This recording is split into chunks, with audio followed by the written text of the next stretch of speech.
WrestleMania, c'est le show le plus important de la WWE. Depuis la première édition en 1985, l'entreprise s'est donnée pour mission de proposer le meilleur spectacle possible avec des matchs attendus et des histoires importantes. Et bien sûr, chaque année, l'idée c'est de conclure la soirée avec un moment marquant pour donner envie à tout le monde de regarder la suite du programme. Cet objectif, il a souvent été atteint et quand on parle des meilleures fins de WrestleMania, on pense souvent à la 5e édition avec la victoire de Macho Man, à WrestleMania 20 avec ce moment touchant entre Eddie Guerrero ou Chris Benoit, mais il y a bien un show auquel on ne pense pas et pour de très bonnes raisons, c'est celui dont on va parler aujourd'hui, puisqu'il est temps de revenir sur un événement dont la fin a énormément déçu les fans, WrestleMania 33.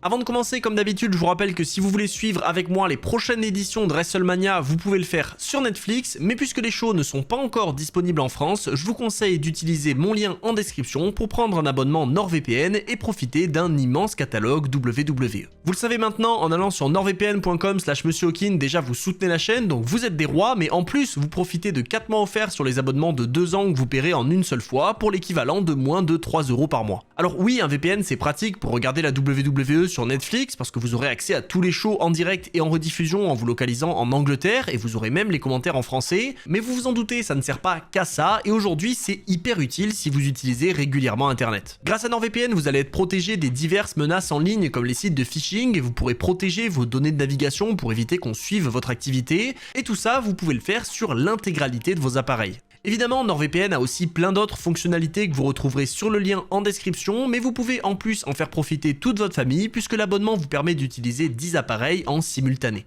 Du coup, comme d'habitude, je remercie tous ceux qui cliqueront sur mon lien en description, profitez bien de tout le contenu disponible sur internet grâce à NordVPN, et sur ce, parlons de WrestleMania 33.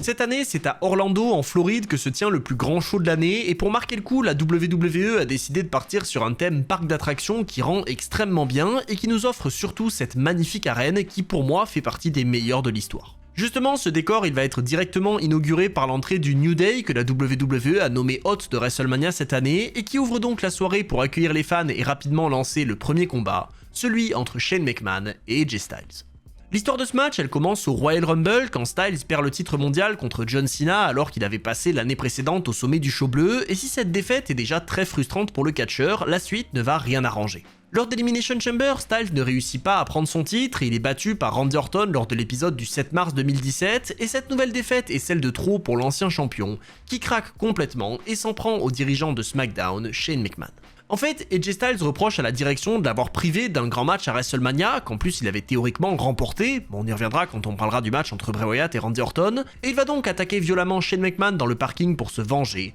ce qui va rapidement pousser le dirigeant de SmackDown à organiser un match entre lui et l'ancien champion sur la plus grande scène du monde. Avec ça, Styles obtient donc ce qu'il voulait puisqu'il apparaîtra bien à WrestleMania 33, mais comme il a face à lui un homme qui n'est pas réellement un catcheur et qui est plus connu pour ses prises de risque que pour son véritable talent dans le ring, AJ Styles a vraiment tout à perdre pour sa deuxième apparition à WrestleMania. Du coup, on peut accueillir Shane O'Mac qui revient dans le plus grand show de l'année après son immense Hell in a Cell contre l'Undertaker l'année passée, et il est rejoint par le phénoménal AJ Styles qui doit impérativement remporter ce match. Et oui, dès les premiers échanges, on le sent, Styles est clairement là pour montrer qu'il est à des années-lumière de son adversaire en termes de catch, donc la défaite n'est pas une option pour lui, et pourtant Shane va lui poser beaucoup de problèmes dans cette rencontre. Avec ça, on a un début de match assez tendu avec de nombreux échanges et un AJ Styles ultra confiant qui se fait calmer par des bras à la volée de son adversaire, et le combat part ensuite en match de boxe avec Shane qui coince son rival dans le coin pour le rouer de coups. Là encore, c'est l'histoire de cette rencontre, Styles a le rôle du catcheur pur qui montre tout son talent à l'intérieur comme à l'extérieur du ring, et Shane de son côté est là pour la pure bagarre et les prises de risque, et donc c'est logique qu'il soit mis en difficulté pendant la majorité du match. Mais bon, l'objectif de cet opener c'est aussi de régaler les fans et de lancer WrestleMania d'une très bonne manière, donc on est loin d'avoir un match classique avec un rythme lent, puisque McMahon reprend l'avantage et montre lui aussi de très belles choses dans le ring, et même s'il est très vite repris, on a un bon combat avec une bonne histoire. Certes, Shane veut remporter ce match, mais il veut aussi faire ce qu'il a fait toute sa carrière, c'est-à-dire prouver à tout le monde sa valeur, et il va donc échanger les soumissions dans un moment vraiment sympa pour montrer qu'il est lui aussi capable de catcher. Tout ça investit bien sûr énormément le public qui est partagé entre les deux adversaires et qui réagit énormément lorsque le springboard de Styles est contré en soumission, d'autant qu'après ça, le Phenomenal One sort son Styles Clash de nulle part et Shane choque le monde en levant l'épaule. Et oui, sur le papier, ce match n'a peut-être pas l'air exceptionnel, donc ce que je vais dire paraît dingue, mais encore aujourd'hui, pour moi, c'est un des meilleurs matchs de AJ Styles à WrestleMania. Après ça, on a même un ref bump, puisque l'arbitre est mis KO par un coup de pied de AJ qui s'empresse d'aller chercher des poubelles sous le ring, et tout ça nous offre encore un très gros spot, puisque McMahon contre le coast to coast, avant de lui-même placer sa classique pour le plus grand plaisir de la foule. Malheureusement pour lui, ça ne suffit pas et le public explose sur le dégagement de Styles, mais ils sont loin d'être au bout de leur surprise, puisque Shane place son rival sur la table des commentateurs pour se jeter sur lui. Mais malheureusement, comme lors de WrestleMania 32, il est esquivé et il s'écrase seul pour mener à la fin du match. De retour dans le ring, Shane contre le phénoménal forearm de manière encore très impressionnante pour tenter de garder l'avantage, mais son shooting star press est esquivé et Styles peut enfin en finir avec son coup d'avant-bras pour obtenir sa première victoire sur la plus grande scène du monde. Honnêtement, ce match il fait partie de ceux qu'il faut vraiment voir dans ce show, et pourtant encore une fois, à la base je m'attendais à rien et j'étais même déçu de voir AJ dans une telle histoire à l'époque, mais objectivement on est obligé de reconnaître que la performance de Shane a été largement à la hauteur et que l'histoire racontée est juste parfaite. Du coup, j'ai pas grand chose d'autre à rajouter pour cet opener, et on va donc sans transition accueillir Kevin Owens et Chris Jericho pour le second match de la soirée, sur lequel là par contre je vais avoir un peu plus de choses à dire. Parce que l'histoire entre Owens et Jericho, c'est clairement la plus importante de WrestleMania 33. Et pourtant, si on aurait pu imaginer que les deux hommes allaient se retrouver dans le main event pour le titre universel, histoire de justement mettre en avant cette rivalité, ils sont placés en seconde position et luttent seulement pour le titre des États-Unis. Mais du coup, pour comprendre ce qui s'est passé, il va falloir rentrer dans les détails, et même si on parlera quand même un peu du match, vous allez voir que c'est malheureusement pas le point central de cette histoire. En fait, tout commence un an plus tôt, en avril 2016, quand Kevin Owens et Chris Jericho démarrent une petite association qui ne va durer que quelques matchs, mais qui finalement va tellement plaire aux fans que la WWE ne va pas avoir d'autre choix que d'aller plus loin. A l'époque, Jericho lance sa liste sur laquelle il note le nom de toute personne qui lui déplaît, que ce soit des fans, des catcheurs ou des officiels de la WWE, et la dynamique avec Kevin Owens est juste excellente puisque les deux hommes se prétendent meilleurs amis et nous proposent des segments mémorables quasiment toutes les semaines. Durant cette période, Kevin Owens va même remporter le titre de champion universel, ce qui met le duo encore plus en avant, et puisque Jericho finit par gagner le titre des États-Unis de son côté, l'équipe Jericho est au sommet du show rouge, et tout indique qu'ils auront une place majeure à WrestleMania 33. En plus, à quelques semaines du plus grand show de l'année, les deux hommes se séparent dans un des segments les plus mémorables de l'époque, avec ce fameux festival de l'amitié dans lequel Owens offre à Jericho une liste sur laquelle il n'y a que son nom, et au moment où Y2J réalise qu'il ne s'agit pas de sa liste mais de celle de son associé, il est violemment attaqué par Kevin Owens, qui met un terme à leur équipe et lance officiellement la rivalité. Avec tout ça, les fans imaginent donc que Chris Jericho et Kevin Owens vont se retrouver à WrestleMania dans un match pour le titre universel, ce qui aurait été absolument logique, mais malheureusement Kevin Owens perd rapidement la ceinture au profit de Goldberg, et leur affrontement sur la plus grande scène du monde est rétrogradé au début de la carte. Alors oui, le titre des États-Unis de Jericho est toujours en jeu, mais clairement la WWE n'en avait rien à faire de ce match, et Vince McMahon, qui dirigeait l'entreprise à l'époque, n'avait aucune envie de mettre ces deux catcheurs au sommet de la carte, et il préférait largement raconter une nouvelle histoire entre Goldberg et Brock Lesnar. Et du coup, c'est extrêmement dommage, parce qu'on le voit dès le début du match, quand Owens et Jericho échangent les coups, les fans sont quand même ultra investis. Oui, les deux hommes font un excellent travail pour mettre en avant leur rivalité et leur haine mutuelle, mais on sent quand même que la foule a envie de voir Jericho prendre sa revanche après ce qu'il a subi de la part de son ancien meilleur ami, et pour un deuxième match, on a une très belle ambiance. D'habitude, à WrestleMania, on ouvre avec du lourd et ensuite on laisse un peu le public se reposer avant de passer aux autres gros matchs, mais là, Owens et Jericho ne s'accordent aucune pause, et KO est fortement hué quand il enchaîne les cannonballs sur son rival, ce qui montre l'intérêt du public pour la rivalité. Alors oui, le rythme est ralenti quand même un peu avec cette prise de contrôle de Owens, mais ça reste logique, c'est lui le méchant de l'histoire et les fans vont donc se frustrer en attendant le retour de Jericho, et justement il ne tarde pas à arriver et Y2J garde l'avantage à l'extérieur du ring. En plus de retour entre les cordes, on a de beaux échanges qui mettent les deux hommes au coude à coude avec une super lutte sur le coin qui permet à Jericho d'écraser son adversaire avec un ciseau-tête, et après ça, les contres se poursuivent pour montrer à quel point les deux adversaires se connaissent parfaitement. Et donc, vous le voyez, c'est loin d'être un mauvais match. Le Lion Salt et la Swanton Bomb sont contrés, donc c'est impossible de pronostiquer qui va gagner la rencontre. On a de belles prises, une histoire importante et un enjeu supplémentaire avec le titre des États-Unis, et même si c'est pas un match qui a marqué l'histoire, ce Kevin Owens-Chris Jericho reste très intéressant. Et si je vous dis tout ça, c'est pas pour rien. Parce que si à l'époque la foule explose quand Y2J place le Lion Salt avant d'être coincé dans sa propre prise de finition par son ancien meilleur ami, et si les fans qui ont suivi WrestleMania 33 depuis chez eux gardent un très bon souvenir de ce match, c'est malheureusement pas le cas de Vince McMahon. Alors, je sais pas pourquoi, et d'ailleurs personne ne le sait vraiment, mais si ce second match a été apprécié par tout le monde à l'époque malgré sa place douteuse sur la carte, Vince McMahon, lui, l'a détesté. Pourtant, on est là à plus de 10 minutes de match et le rythme ne ralentit toujours pas, avec les deux hommes qui passent chacun leur tour proche de la victoire pour garder du suspense, et l'histoire continue d'être racontée à merveille, avec Owens qui provoque Y2J avant de sauver son match en posant un simple doigt sur la corde. Bien sûr, ce moment fait référence au tableau que Jericho avait offert à son partenaire lors du festival de l'amitié, et ça montre en plus à quel point KO est proche de la défaite, et c'est d'autant plus cool qu'après ça, la fin du match arrive assez vite, puisque Owens contre son adversaire et l'écrase avec une énorme powerbomb à l'extérieur, avant de le ramener dans le ring pour lui river les épaules et gagner le match. Et du coup, j'ai absolument rien de négatif à dire sur ce que je viens de voir, franchement tout est parfait. Et pourtant, encore une fois, ça a été raconté depuis dans des interviews, Vince McMahon a détesté ce combat et il a même dit à Kevin Owens que c'était le pire match de l'histoire de WrestleMania. Alors oui, clairement il faisait exprès d'exagérer parce qu'il était juste pas content du travail de Kevin Owens à l'époque et qu'il voulait qu'il perde du poids, en tout cas c'est ce que Chris Jericho a mentionné, mais honnêtement je trouve ça terrible de prendre une aussi bonne rivalité pour la mettre en deuxième place à WrestleMania et après venir se plaindre de la qualité du match quand tu décides d'organiser un Lesnar-Goldberg pour le titre universel. En plus, cette déception va directement causer le départ de Chris Jericho de l'entreprise puisqu'il quittera la WWE 4 mois plus tard, et quand on sait ce que cette rivalité aurait pu être si elle avait été mise en avant comme une histoire principale, c'est encore plus décevant. Mais bon, de mon côté, j'ai quand même passé un excellent moment et avec ça, WrestleMania 33 démarre d'une très bonne manière, donc ne perdons pas de temps et passons directement à la suite avec le match pour le titre de championne de Raw. Là, pour le coup, on est sur une construction bien plus classique d'un match à plusieurs à WrestleMania, après des échanges de titres entre Charlotte Flair et Sasha Banks durant l'année 2016 dans des matchs très importants, la ceinture est remportée par Bayley qui atteint enfin les sommets de Raw, et puisqu'à l'époque Nia Jax fait ses débuts pour démarrer une rivalité avec Sasha, la WWE décide de mettre tout le monde sur le ring dans un Fatal 4-Way à élimination. Et oui, en soi l'histoire va pas beaucoup plus loin, on est vraiment sur de la compétition pure et dure autour du titre mondial de Raw, mais ce qui est quand même assez intéressant dans tout ça, c'est que la championne n'est absolument pas favorite. À l'époque, Bayley est vraiment mise en avant comme une underdog soutenue par les fans, d'autant qu'elle est battue par Nia Jax peu de temps avant WrestleMania, et c'est donc elle qui fait son entrée en premier pour défendre sa ceinture. Très vite, elle est rejointe par Sasha et Charlotte qui vont directement faire équipe avec la championne pour se débarrasser de Nia Jax, qui est clairement la plus grande menace dans ce match, alors même qu'elle n'a jamais encore détenu le titre mondial à l'époque. Du coup, cette première partie du combat est plutôt cool, puisque dans un match à élimination, c'est logique de s'allier pour éliminer la catcheuse la plus dangereuse,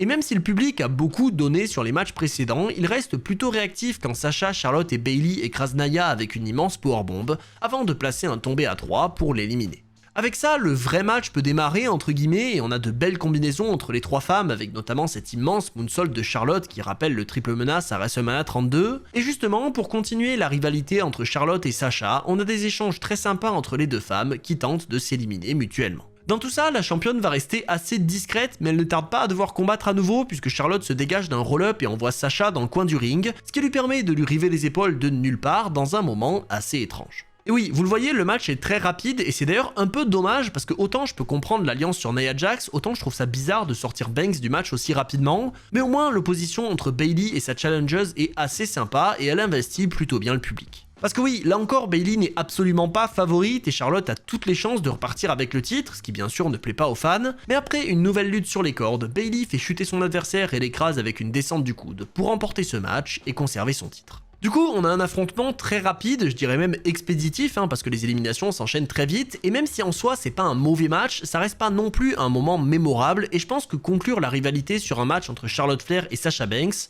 ça aurait certainement été plus impactant. Après, je le répète, c'est loin d'être le pire match de la soirée, et il a une conclusion bien plus logique que le match pour le titre de SmackDown qu'on verra un peu plus tard, mais justement pour ça il faut attendre un peu, puisqu'il est temps de passer à la suite avec la présentation des membres du Hall of Fame. Cette année encore, on a de très beaux noms avec DDP, les Rock'n'Roll Express, Ravishing Rick Rude, Teddy Long, Eric Legrand qui reçoit le Warrior Awards ou encore Beth Phoenix, mais surtout un des plus grands de tous les temps, Kurt Angle. Mais bon, vous le savez, Kurt Angle, on aura l'occasion d'en reparler très bientôt, puisqu'on va le revoir dès l'année suivante avant de parler de WrestleMania 35 pour aborder son dernier combat. Mais pour voir tout ça, il va falloir attendre quelques temps, et en attendant, nous, on va pouvoir parler du match suivant, le triple menace de l'échelle pour les titres par équipe.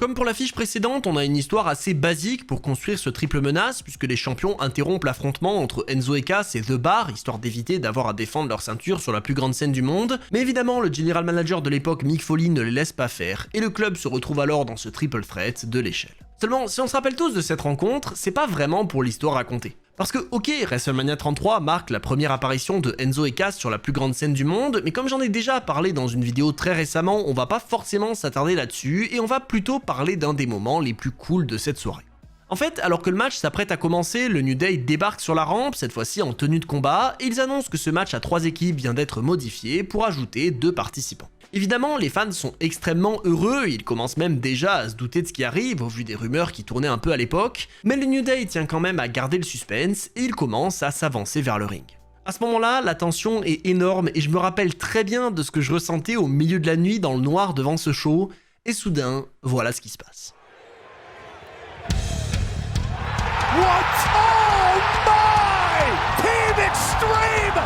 is back! Et oui, WrestleMania 33 marque le tant attendu retour des Hardy Boys à la WWE, et pour la première fois depuis 2009, on voit Jeff Hardy nous lâcher sa traditionnelle danse d'entrée pour le plus grand plaisir des fans de la génération NT1. Alors oui, j'ai l'habitude, on va avoir le droit aux traditionnels avis pour nous dire que les Hardy Boys sont surcotés, que c'est juste des cascadeurs, on a compris, mais à l'époque, j'étais tellement heureux, et si à la base ce match par équipe ne m'intéressait pas tant que ça, l'ajout de Matt et Jeff le rend extrêmement important. Parce que d'entrée de jeu, les 4 équipes partent à la lutte devant un public en feu et très vite les Hardy Boys déroulent avec leur classique avant d'aller chercher la première échelle, et à partir de là, ce match va être un pur régal. Matt explose tous ses adversaires à coups d'échelle sous les chants Welcome Back de la foule, Jeff est stoppé dans son ascension par le club qui domine quelques temps avant d'être repris par The Bar, Cesaro nous sort un saut impossible depuis les épaules de Gallows, et finalement, Enzo et Cass reviennent à leur tour pour dérouler sur Matt et Jeff Hardy. Dans tout ça, les échelles se multiplient et on sent bien que les catcheurs préparent un spot important pour la fin du combat, mais en attendant, on a encore un rythme effréné qui rend ce match tellement cool à regarder.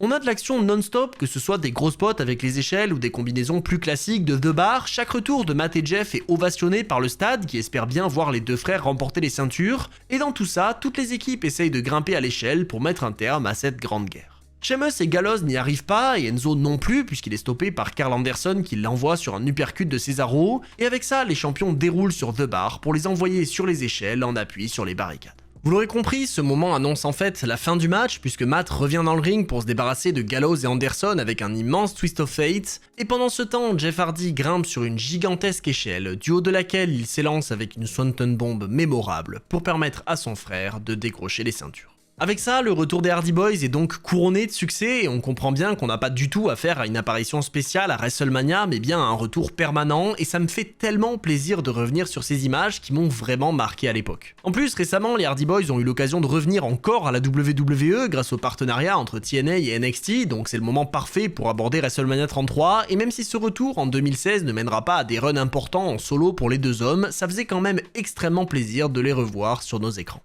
Mais allez, avec ce match de fou et ce retour inattendu, on a bien besoin d'une petite pause avant de passer au match plus important, et donc il est temps de passer à la suite, avec le match mixte entre l'équipe de John Cena et Nikki Bella, et celle du Miz et de Maryse. Oui, rien qu'à l'affiche, vous sentez qu'on n'est pas sur le match le plus important du show, et la construction le montre encore mieux, puisque cette histoire va être en fait totalement portée par le Miz et Maryse. Si tout commence initialement à Elimination Chamber quand John Cena élimine le Miz pour l'empêcher de gagner le titre mondial, la rivalité démarre réellement quelques temps plus tard dans une bataille royale pour couronner un challenger numéro 1 au titre. Ce soir-là, John Cena va encore éliminer le Miz pour l'empêcher d'atteindre les sommets de la WWE, mais cette fois-ci, le Miz va décider de prendre sa revanche en éliminant John Cena à son tour, et la rivalité va officiellement débuter. À partir de là, le Miz ne va pas arrêter de critiquer John Cena, il va lui reprocher d'être hypocrite et d'abandonner la WWE pour Hollywood comme l'avait fait The Rock quelques années plus tôt, et puisque dans tout ça, Maryse se mêle de l'affaire en giflant l'ancien visage de l'entreprise, Nikki Bella est également intégrée dans l'histoire. Et oui, je sais, ceux qui ont vu le show, vous savez déjà où on va, ça va être assez bizarre, mais à l'époque, effectivement, John Cena et Nikki Bella filent le parfait amour, et donc le match mixte est très vite rendu officiel pour WrestleMania 33.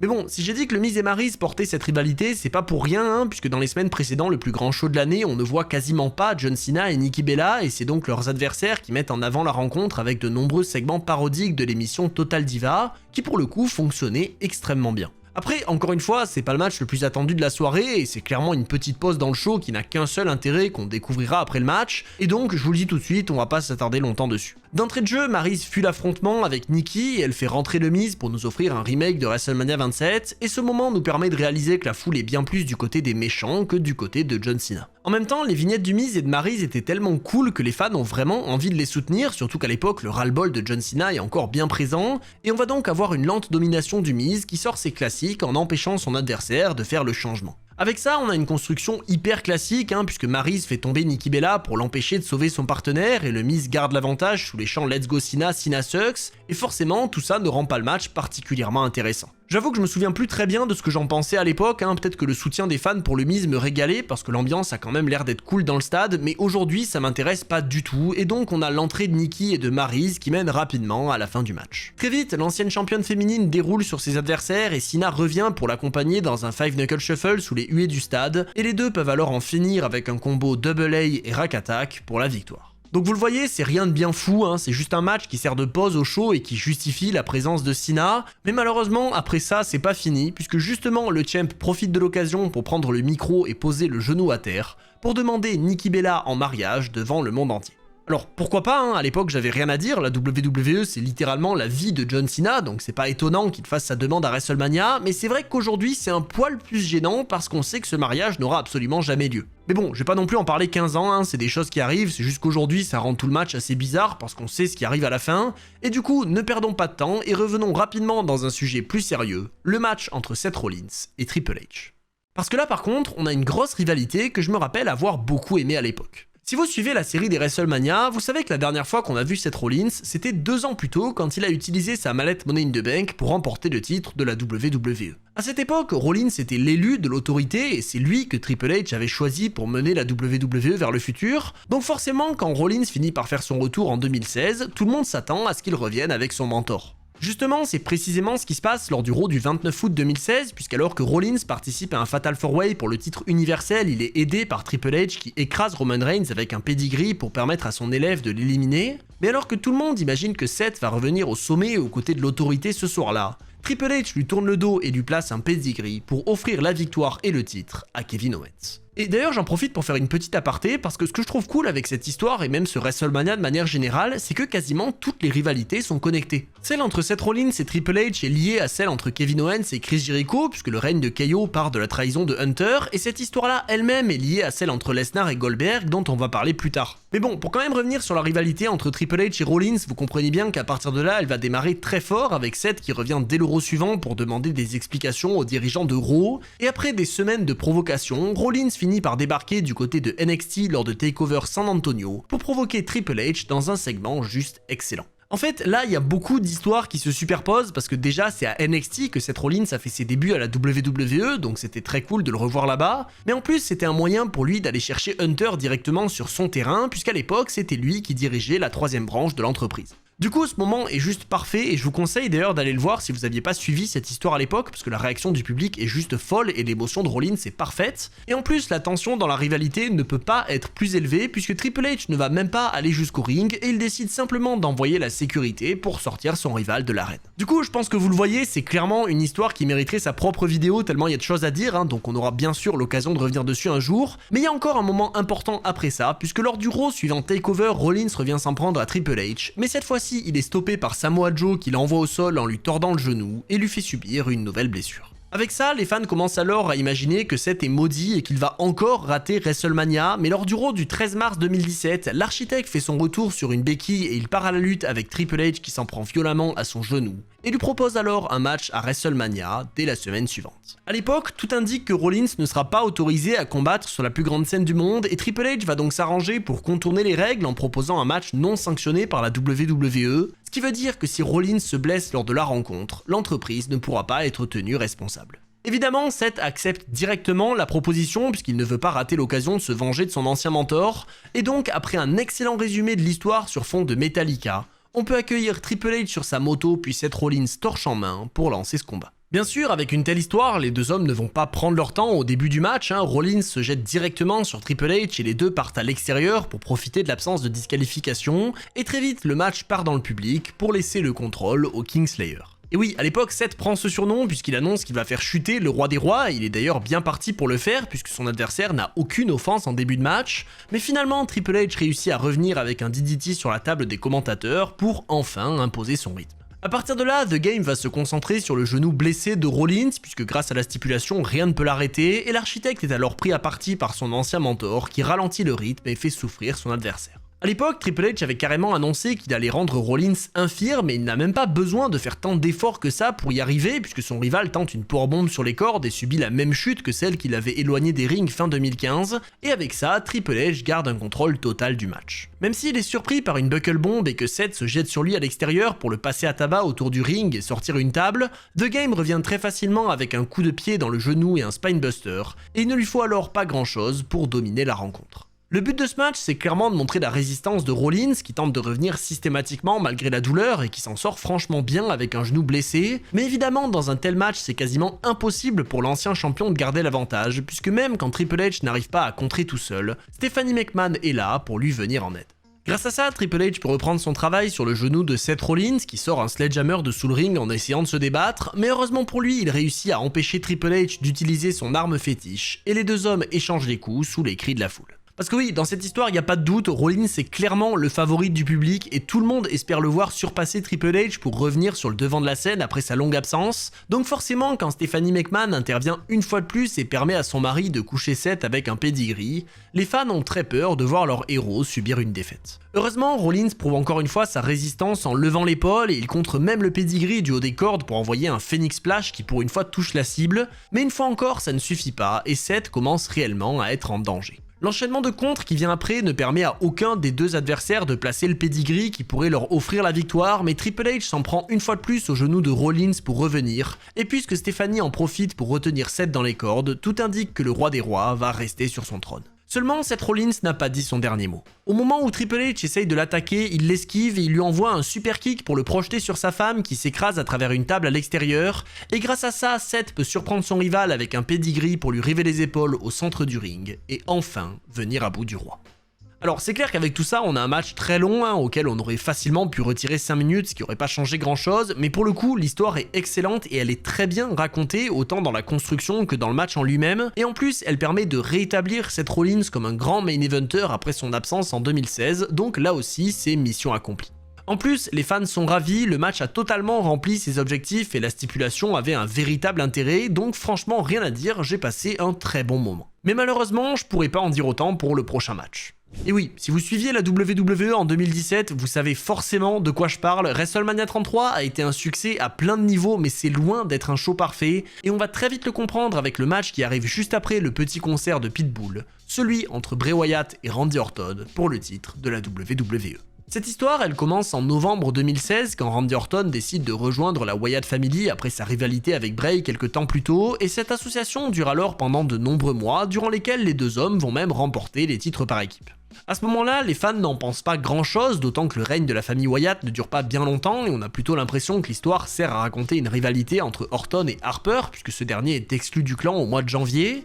Mais tout change une semaine plus tard quand Randy Orton intègre le Royal Rumble et qu'il remporte la bataille royale pour se diriger vers WrestleMania 33. Cette victoire donne alors une grande importance à la famille Wyatt, puisqu'un de leurs membres va pouvoir défier un champion du monde lors de WrestleMania, mais justement, l'importance du clan passe à une étape supérieure dès l'Elimination Chamber, puisque Bray Wyatt vient à bout de ses 5 adversaires dans la cage, et il devient alors champion de la WWE pour la toute première fois de sa carrière. Du coup, puisque son mentor est désormais au sommet de l'entreprise, Randy Orton considère qu'il n'a plus de raison de poursuivre la ceinture et il décide de renoncer à son match de championnat à WrestleMania, mais alors que AJ Styles prend sa place en battant Luke Harper, la vipère change d'avis et il trahit son mentor pour le défier sur la plus grande scène du monde. Alors vous le voyez, l'histoire est quand même assez bizarre, parce qu'en gros Orton profite d'avoir gagné la confiance de Bray pour annoncer qu'il veut détruire la famille Wyatt de l'intérieur, et si tout ça nous offre un segment très cool avec la destruction de la maison de Bray dans les flammes, c'est quand même assez incohérent. Je veux dire, que Orton intègre la famille pour la détruire de l'intérieur, pourquoi pas, mais je vois pas trop l'intérêt de renoncer au match de championnat pour finalement revenir sur ses mots. Parce que oui, à ce moment-là, on a deux potentiels challengers au titre de la WWE, et l'entreprise organise donc un match entre Randy Orton et AJ Styles pour déterminer l'adversaire de Bray à WrestleMania, et c'est finalement Randy Orton qui repart avec la victoire pour obtenir l'opportunité qu'il avait lâchée quelques semaines plus tôt. Mais bon, à part ça, ça reste quand même une histoire plutôt cool à suivre à l'époque, et je vous l'ai dit, on a des segments très sympas. Le seul problème, c'est que le match en lui-même est loin d'être à la hauteur. Et c'est con, mais le problème il arrive dès l'entrée de Randy Orton. Parce que si Bray de son côté débarque dans une atmosphère magnifique avec le titre de la WWE qu'il mérite amplement à l'époque, Orton fait son entrée avec un semblant de serpent sur la rampe, ce qui sur le papier est peut-être une très bonne idée, mais qui ne ressemble absolument à rien en réalité. Enfin si, je vois bien à quoi ça peut ressembler, mais c'est clairement pas un serpent. Non, plus sérieusement, on entre dans l'époque où la WWE va commencer à vouloir faire des trucs en 3D de partout et vous savez très bien jusqu'où ça va aller. Mais bon, à la limite, ça c'est pas si grave, le problème c'est plutôt ce qui va se passer dans le match en tant que tel. Pourtant, au début, on n'a rien de bien dérangeant, Orton part très fort à l'attaque et il tente rapidement un RKO qui est contré par Bray Wyatt et le champion reprend un petit avantage. Mais là où le premier événement lunaire se produit, c'est quand Bray se place dans le coin pour préparer son Sister Abigail et qu'on a le droit à cette image. Alors, ne me demandez pas ce qui s'est passé, j'en ai strictement aucune idée. Je sais pas pourquoi la WWE a cru que c'était bien de mettre une projection de verre sur le ring, mais visiblement l'objectif c'est de perturber Randy Orton et ça a l'air de marcher puisqu'il part à l'extérieur pour relancer totalement le combat.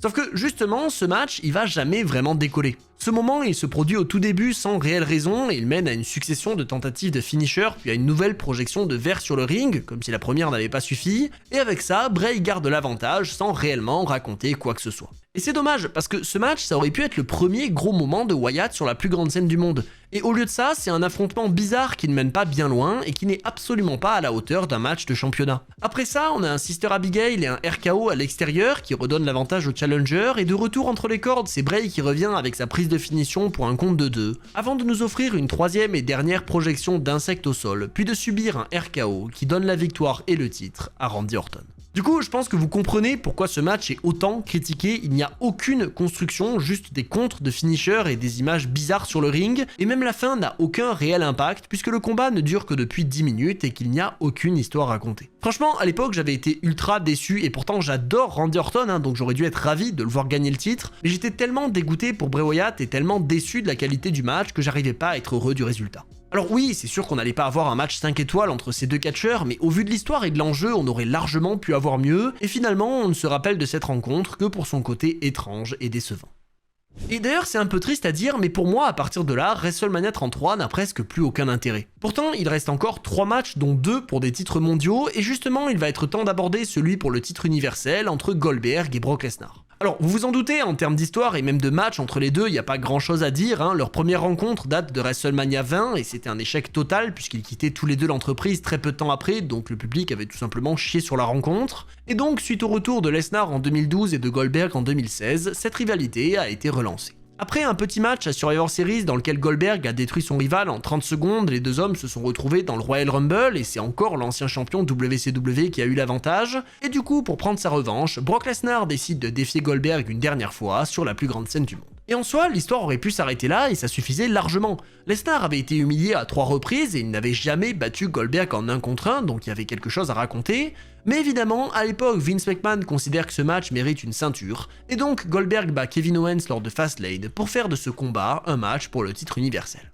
Alors, c'est sûr que le match est pas catastrophique, loin de là, vous allez voir que c'est même ce qu'il y avait de mieux à faire avec ces deux hommes, mais c'est juste que pour moi, le titre mondial n'a absolument rien à faire dans une telle rencontre. Et pourtant, à l'époque, le public adore. Le stade explose quand Lesnar enchaîne son adversaire de German Suplex et ils sont encore plus fous quand Goldberg revient avec un spear avant d'envoyer son challenger à travers la barricade, et tout ça donne à ce match un rythme effréné. De retour dans le ring, Goldberg contre le F5 et il place un nouveau spear avant d'enchaîner avec un jackhammer qui ne met pas un terme au match puisque Lesnar se dégage pour le plus grand plaisir du public, et le nouveau spear du champion est esquivé par la bête qui déroule encore avec ses German Suplex pour reprendre le contrôle. À ce moment-là, Orlando est en feu, tout le monde compte les suplexes envoyés par le challenger qui arrive très vite à 10, et après ça, Lesnar n'a plus qu'à envoyer son F5 pour river les épaules du champion et remporter ce combat. Et oui, ce match pour le titre universel ne dure même pas 5 minutes, et même si aujourd'hui tout le monde a l'air de le trouver génial et qu'on est obligé de remarquer que la foule était extrêmement investie à l'époque, personnellement, c'est pas du tout un combat que j'apprécie. En fait, comme je l'ai dit, c'est pas le match en soi qui me dérange, parce qu'à la limite, si la WWE voulait régler la rivalité Lesnar-Goldberg, autant le faire à WrestleMania, ça reste quand même un match un peu important,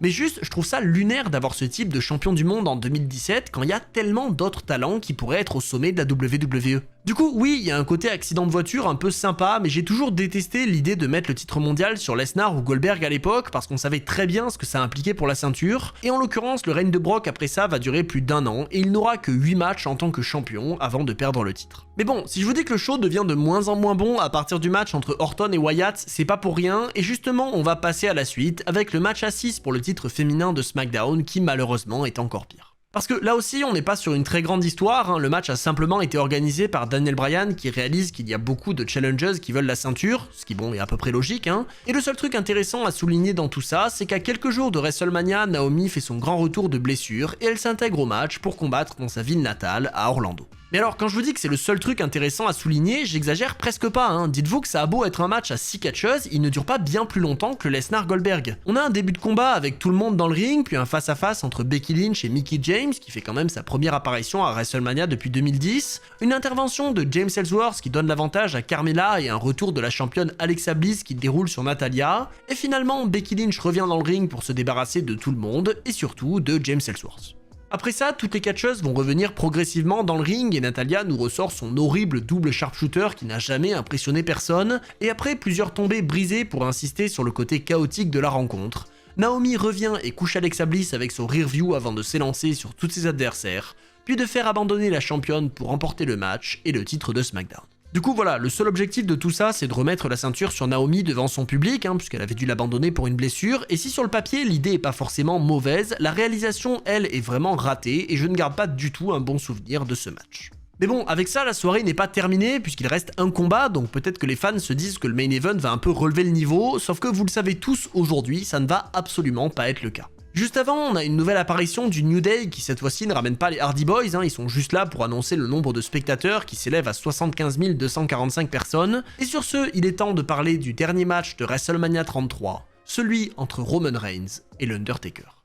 L'histoire de ce match, elle démarre au Royal Rumble quand Reigns fait son entrée en 30e position pour faire face à l'Undertaker et l'éliminer sous les huées de la foule, et elle se lance officiellement au mois de mars quand le Big Dog annonce aux Deadmen que la WWE est désormais son jardin, avant d'être écrasé par un chokeslam pour rendre ce match officiel. Et oui, l'histoire du main event de WrestleMania 33, elle se résume en 2 phrases, et si en soi c'est pas grave, hein, parce que l'Undertaker n'a pas besoin d'une histoire compliquée pour combattre sur la plus grande scène du monde, le match qui va être présenté ce soir-là est nettement plus problématique. Et pourtant, dans le fond, le fait d'avoir un jeune Roman Reigns qui veut prendre la place de l'Undertaker en le battant à WrestleMania dans un match sans disqualification, c'est pas si mal. Le seul problème, c'est qu'à l'époque, le public est ultra hostile à Roman Reigns, et qu'en plus, le Deadman est loin d'être en état de combattre dans le main event de WrestleMania. Parce que oui, même si j'ai souvent dit que j'aimais pas du tout le personnage Big Dog de Roman Reigns, pour moi c'est clairement pas lui qui est responsable de l'échec de ce match. Il s'avance au ring comme à son habitude sous les huées de la foule et il est rejoint par l'Undertaker qui l'enchaîne de droite dans le coin avant de l'envoyer hors du ring pour montrer qu'il est encore en forme, sauf qu'on va très vite comprendre que c'est pas du tout le cas. Le début du match reste encore assez lent, donc on se rend pas tout à fait compte de l'état de l'Undertaker et le public non plus, hein, parce qu'ils sont trop occupés à chanter Roman Sucks, mais très vite le rythme accélère et Reigns revient avec un Samoan Drop pour entraîner le combat vers une direction très décevante. Après un nouveau passage à l'extérieur qui permet à Reigns de garder l'avantage, les deux échangent des coups dans le ring et c'est à nouveau l'Undertaker qui domine avec ses classiques, sauf que justement on remarque à ce moment-là que ses prises ont beaucoup moins d'impact que d'habitude.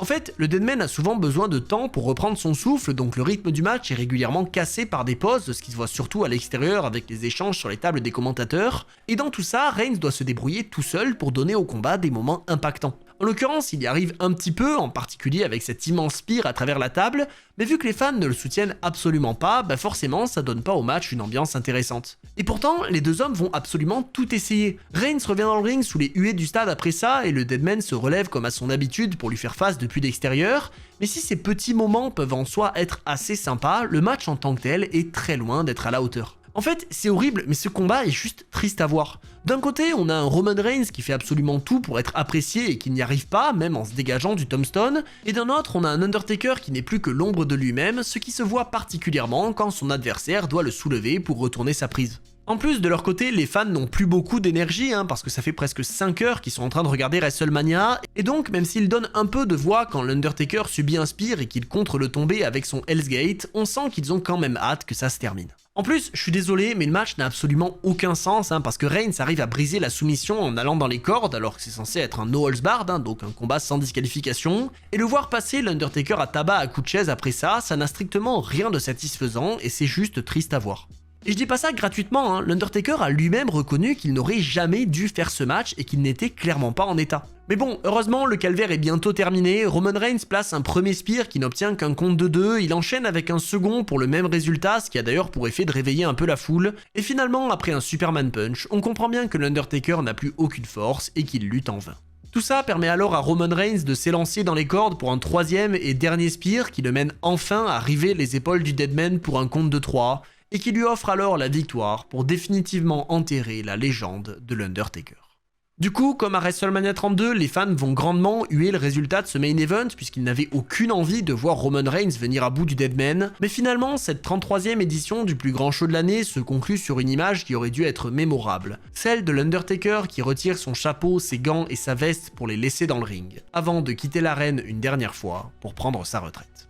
Et là, avant de conclure, j'ai encore pas mal de choses à dire. Déjà, vous le savez, ce match ne sera pas le dernier de l'Undertaker, ni à WrestleMania, ni tout court, et pourtant, à l'époque, c'est bien ce qui était prévu. Sauf que le Deadman a été tellement déçu de sa performance ce soir-là qu'il a absolument voulu continuer à combattre pour donner aux fans une bien meilleure image de lui au moment de son départ, et même s'il a finalement réussi à le faire avec son dernier combat contre AJ Styles, il nous a aussi offert des performances terrifiantes qui ont grandement entaché la fin de sa carrière. Et pour moi, c'est là que la WWE a fait une immense erreur. Si le projet c'était de faire de Roman Reigns le futur de l'entreprise, c'était pas compliqué. Il suffisait de raconter cette même histoire 1 ou 2 ans plus tôt et de lui donner la fin de la streak au lieu de la filer à Brock Lesnar. Alors on va pas relancer le débat du match à WrestleMania 30, mais franchement je vois pas comment la WWE voulait que la foule se range derrière Reigns en faisant ce match 3 ans après la fin de la streak. Et je dis pas que Reigns aurait été ovationné s'il avait brisé la série de victoires de l'Undertaker, mais au moins le match aurait eu une vraie importance et il aurait réellement pu établir Roman Reigns comme le nouveau numéro 1.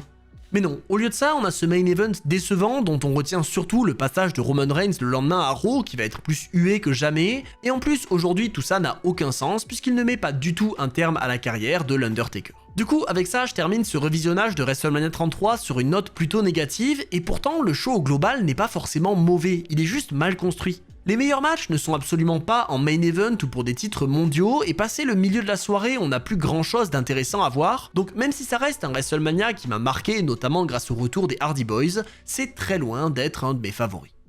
Mais bon, comme d'habitude, tout ça c'est que mon avis, j'attends de lire le vôtre dans les commentaires, n'hésitez pas surtout à me dire ce que vous avez pensé du main event, parce que c'est un sujet très intéressant, et sur ce, moi je vous attends sur tous mes réseaux en description, surtout ma chaîne secondaire, ma chaîne Twitch et mon compte Instagram. C'était Monsieur Hawkin, et on se retrouve très vite pour d'autres histoires.